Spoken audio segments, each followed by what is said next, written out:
In the Heart of the Word. Reflections by Father Joseph Mary, SCTJM, on the daily readings from the Holy Mass. Monday of the 5th week of Lent. Go and sin no more.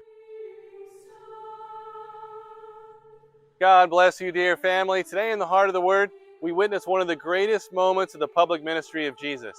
He is teaching in the temple area, and the scribes and Pharisees throw a woman in the middle of the crowd, telling him, "Teacher, this woman was caught in the very act of committing adultery.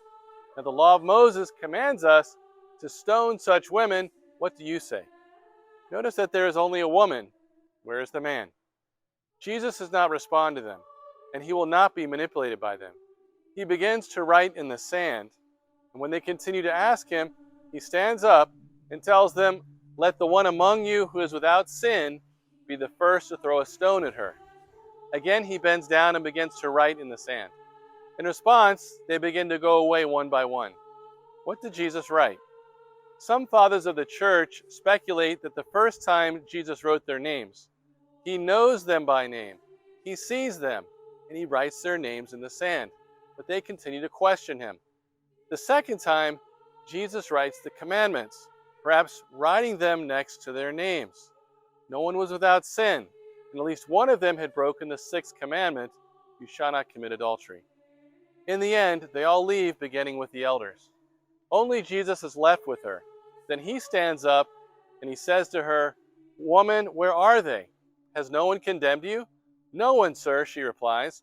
And Jesus says, "Neither do I condemn you. Go, and from now on do not sin anymore." What a moment!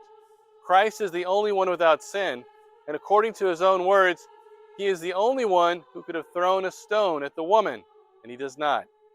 But he does something far more significant, respecting her dignity and her freedom, while never denying the gravity of her sin or trying to justify her behavior.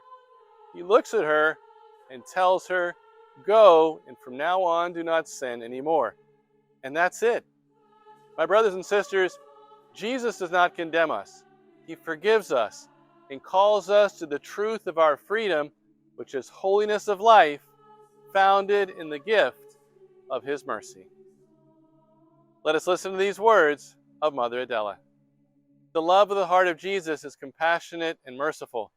It is a love that is not content with leaving us in our misery, but desires to elevate us to the dignity of being sons and daughters of God and to living as such.